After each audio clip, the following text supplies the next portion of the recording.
मला काही वकिलांशी मी भेटलो, त्या ॲफिडेविट बाबतीत आम्ही ते ज्यावेळी चर्चा केली, ते शिक्के पूर्णपणे डुप्लिकेट आहेत.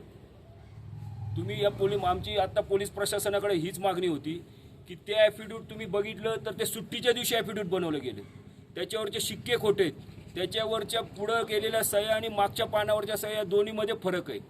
आणि हे सगळं प्रकरण होत असताना ज्या आझर नावाचा, तो आझर शेख नावाचा कोणतरी एक जो माजी सरपंच आहे, त्याचे हे दोघं नातेवाईक, ज्या आझर शेखवर अनेक गंभीर गुन्हे आहेत, ॲट्रॉसिटीसारखे आणि अनेक वेगवेगळे, जो वाळू माफिया आहे, जो जमीन बळकवतो, जो धमक्या देतो, अशा गुंड प्रवृत्तीच्या माणसाचे हे दोघं नातेवाईक. आणि तो सरळ त्याच्या दुसऱ्या दिवशी स्टेटस टाकतो, त्याच्यामध्ये खंबीर साथमधून सदरच्या आमदाराचा फोटो टाकतो.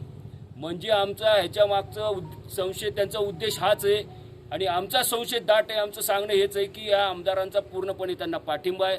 आमदार ह्या प्रकरणाला सगळं पूर्णपणे समर्थन करतायत आणि आमदारांच्या आशीर्वादानेच हे सगळं प्रकरण झालेलं आहे. कारण की 21 वर्षाची मुलगी इथपर्यंत महाबळेश्वरपर्यंत, म्हणजे श्रीगोंदा, अहिल्यानगर, तिथून हडपसर, तिथून महाबळेश्वर, हे सगळं केल्यानंतर ज्यावेळेस तो व्हिडिओ व्हायरल झाला तिचा, पोलीस प्रशासनाकडे ज्यावेळेस हा व्हिडिओ आला, त्याच्यानंतर इथं 1 तासांनी पडळकर साहेब आलते, संग्राम भैया जगताप आलते. तोपर्यंत पोलीस प्रशासनाला ते लोकेशन ट्रेस कसं काय नाही झालं?